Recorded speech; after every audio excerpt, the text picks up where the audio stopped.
What's up, everyone? Nameco here, Fantasy Smack Talk. There's been some interesting off-season moves for fantasy football, and this video I'm going to go over one that I find extremely interesting, and that is Brandon Marshall going from the Jets to the New York Giants. So why is this interesting, right? Brandon Marshall didn't have the greatest season last year. He didn't even have 60 catches. He only had 3 touchdowns.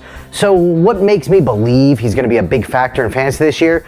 I don't think he's a wide receiver 1, but could he be a borderline 2? There's a chance of that. Is he a solid 3? I think absolutely. And I think he gets a lot of his value back going to the Giants. So first, let me talk about the Jets. It was just a mess last year, and Marshall looked a little banged up. He looked a little out of sorts. The thing about Marshall that's very interesting to me is 2 years ago, he had over 100 catches. He had 1,500 yards, and he had 14 touchdowns. And that is what the Giants need.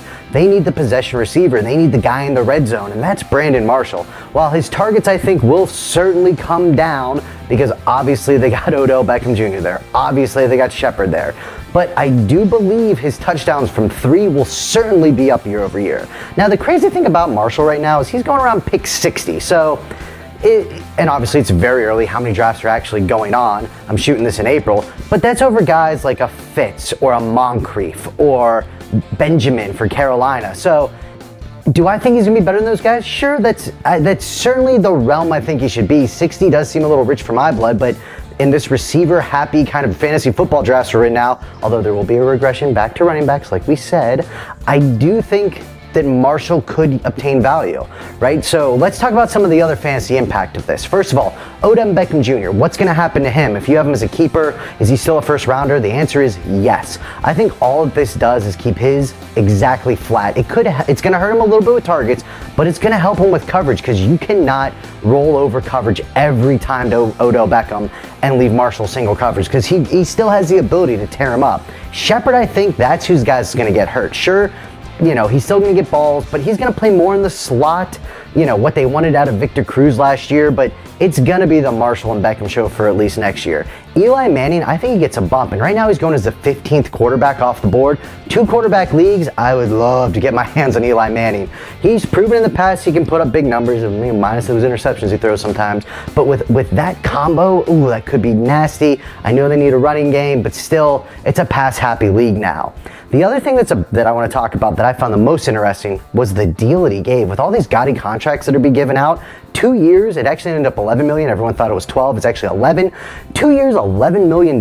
That's fantastic, and that's because Brandon Marshall wanted to stay in New York. He's got some other, things that he's doing there in terms of, he's being on TV, things like that, a lot of things in the works. So he wanted to stay there. So he gave them a hometown discount, even though it was a different team. So I like Brandon Marshall this year. I do look at him as a good bounce back candidate, but you got to remember he is getting a little bit long in the tooth. So the thing is, he is a gamer. He plays in a ton of games every single year. But, like I said, the little bit of the age thing, will he rest every now and then? Will they take it a little easy on him? That could happen. I don't see that necessarily out of Marshall wanting to do that, but I do see this as a big overall win for the Giants as a whole as the team. Big win for Eli.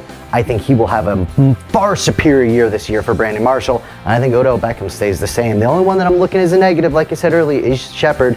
He could take another step, but he's the kind of guy that's going to get a lot of hype in drafts because he's, second year, he's going to understand a little bit more. Based on his ADP, I'm probably going to be staying away from him.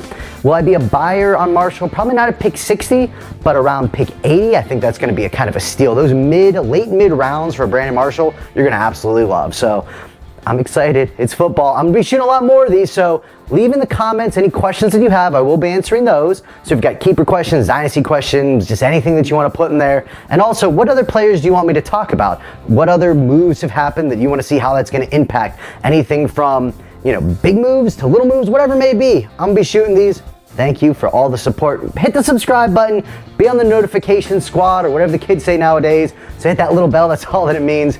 And on behalf of all Fantasy Smack Talk, thank you for the continued loyalship. Peace!